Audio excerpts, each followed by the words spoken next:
O primeiro ser humano vivo a receber um rim de porco geneticamente editado durante um transplante teve alta do hospital nos Estados Unidos. Quando isso aconteceu, nós te falamos isso, lembra?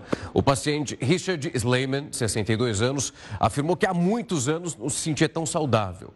À frente do que foi considerado um marco na medicina está o doutor brasileiro Leonardo Riella, que é diretor médico de transplante de rim no Hospital Geral, então de Massachusetts.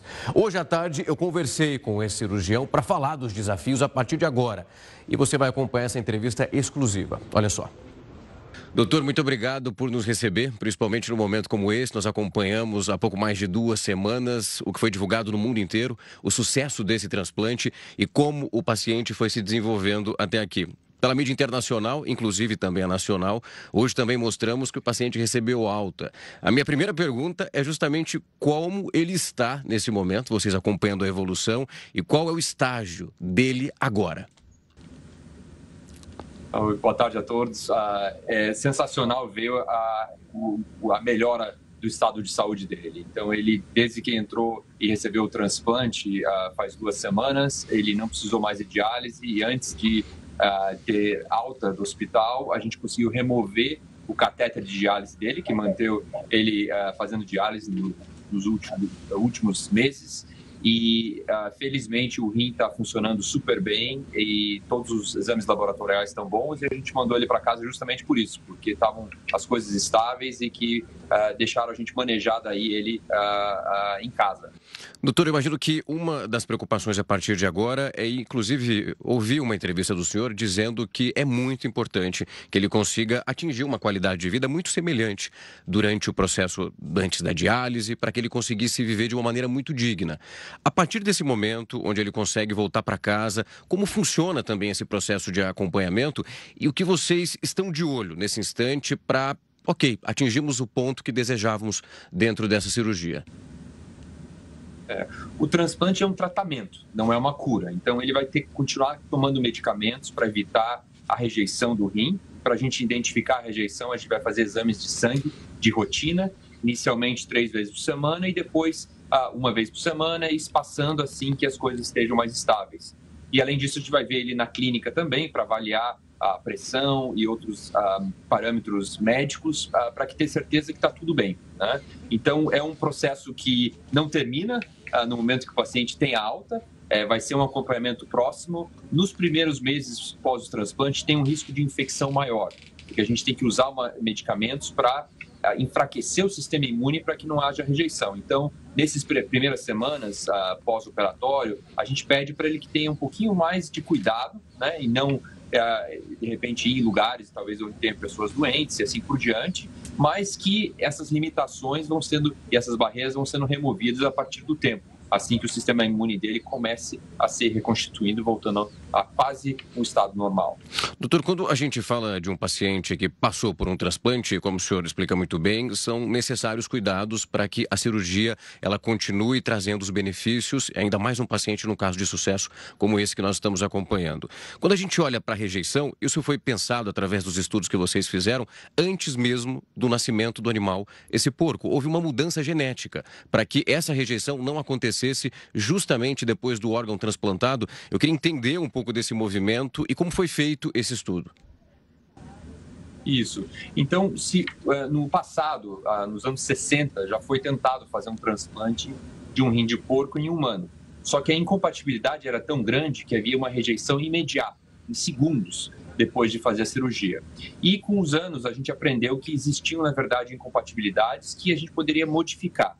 O que realmente revolucionou o nosso campo da ciência e da medicina foi essas novas enzimas chamadas CRISPR, que são capazes de fazer a edição do gene de uma forma extremamente precisa e fazer múltiplas ao mesmo tempo. Isso permitiu que a gente criasse um porco que tinha uma compatibilidade genética muito melhor, que não houvesse essa rejeição imediata. E os estudos, então, em primatas mostraram que era possível que esse rim sobrevivesse anos e agora finalmente a gente chegou no momento de fazer com os humanos, mostrando que até agora, a curto prazo, realmente é um sucesso e a gente espera que isso aí consiga ser prolongado ainda mais.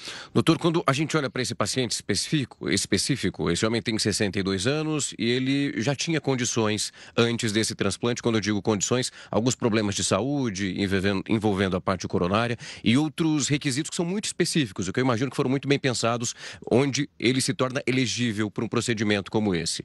Quando a gente olha para esse tipo de paciente, onde ele vai chegando quase que, infelizmente, num acúmulo de comorbidades, imagino que isso também foi levado em conta para que ele pudesse chegar justamente nesse ponto da cirurgia e responder positivamente ao que foi feito. Exatamente. A gente, quando começou a pensar em quem seria o candidato ideal, seria um paciente que já tinha tido um transplante, então sabia como é que era o transplante, já tinha aproveitado a qualidade de vida do transplante e depois voltou à diálise, né? E, infelizmente, ele estava sofrendo muito na diálise. A diálise precisa de um acesso vascular para que funcione. E é mais ou menos o tendão de Aquiles de todo paciente em diálise, porque se começa a haver problemas com esses acessos vasculares, e ele teve problemas múltiplos e acabava sendo internado cada 2 semanas para ter correções cirúrgicas, afeta significativamente a qualidade de vida dele e também diz para nós que, infelizmente, ele não vai sobreviver 3, 4, 5 anos numa lista de espera até que ele consiga receber um rim de um doador cadavérico. Então, a janela de oportunidade para ele receber o transplante é muito pequena. Então, esse foi o caso em que a escassez de órgão realmente leva pacientes como esse a entrar na lista de espera, mas, infelizmente, não receber o transplante por causa da piora do estado de saúde dele. Doutor, isso que o senhor fala é muito importante, porque quem tem alguém próximo que faz diálise sabe o processo, como ele é difícil, como ele é delicado e a importância que tem para o paciente. A partir do momento que nós tivemos uma notícia tão boa, um processo que o senhor orientou de uma maneira incrível e que serve como referência a partir de agora, considerado um marco, junto com uma equipe muito eficiente naquilo que foi feito até aqui. Quando nós olhamos para uma notícia como essa, e a gente olha também para esses pacientes, aqui no Brasil são mais de 30 mil aguardando para fazer um transplante como esse. Nos Estados Unidos, esse número é muito maior. E quando a gente olha para o mundo, nós vamos para a casa dos milhões. E vendo tudo isso que foi galgado até aqui, qual é a possibilidade muito real para que isso seja algo que nós podemos ver acontecendo e também beneficiando outros pacientes? Eu acho que o que a gente mostrou é que isso aí talvez seja uma realidade em poucos anos, a partir de agora. Claro que esse primeiro paciente, a gente vai tentar aprender o máximo para que a gente possa daí desenvolver estudos clínicos em que mais pacientes vão realizar esse transplante e a gente consiga optimizar ainda mais toda a estratégia que a gente colocou em prática nesse único paciente. Com o objetivo final, claro, de tornar isso aí uma opção de tratamento para os pacientes que precisam de um transplante renal. Não vamos substituir completamente a necessidade de um transplante de rim humano. Mas existe a maioria dos pacientes, infelizmente, não tem um doador vivo que pode doar o rim.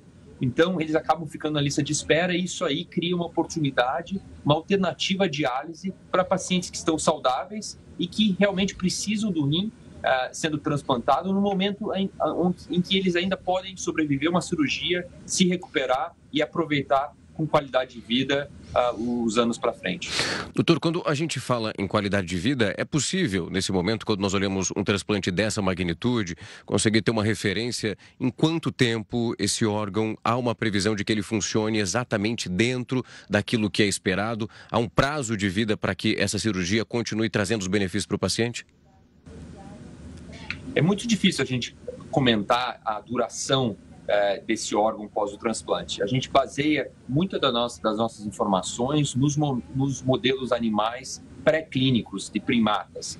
E os resultados nos últimos anos são incríveis, em que rins desses porcos geneticamente modificados estão sobrevivendo anos. E que é uma diferença, se comparado a 10 anos atrás, onde sobrevive semanas, muito significativa. E o mais importante é que esses porcos que foram geneticamente modificados, eles foram modificados para os humanos, não para os macacos, por exemplo.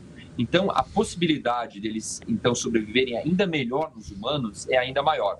Mas, claro, vão ter desafios, vamos ter, talvez, barreiras aí na frente, mas eu acho que esse primeiro passo, e principalmente eles saindo do hospital em alta, caminhando, feliz, sem restrições alimentares. Eu acho que foi um grande passo para ele, principalmente, e para a nossa equipe, dando confiança aí para a gente ir para as próximas etapas de desenvolvimento desse projeto. Doutor, para quem está curioso em casa, tentando entender justamente o processo envolvendo o animal, quando nós olhamos para essa seletiva, justamente de um porco, onde esse processo começa ali mesmo no embrião, há uma escolha muito específica, um motivo que seja nesse instante olhando para esse animal e tornando ele elegível para ser esse doador futuro? Sim, então os porcos que são geneticamente modificados, eles são alterados e tem uma parte de clonagem para que a gente consiga realmente ter um órgão extremamente compatível. E esses animais, eles crescem em um ambiente extremamente isolado, então não é numa fazenda aberta, são extremamente controlados, com testes para infecção frequentes, para tentar minimizar qualquer risco. E claro, tem uma avaliação também do rim, desses doadores, para ter certeza que os rins estão bem, a função está boa. Então, existem vários critérios de estabelecimento de qualidade antes de a gente determinar realmente que a gente vai utilizar um determinado doador para o transplante em humano. Doutor, para a gente finalizar, quando a gente olha para o sucesso desse processo que foi muito bem feito até aqui, eu imagino que boa parte também faça uma referência com a qualidade de vida que esse paciente vai levar a partir daqui. Eu digo alimentação, atividade física, tudo aquilo que ele precisa realizar para que tenha uma melhora na saúde e consiga tirar o proveito de tudo que foi feito até agora.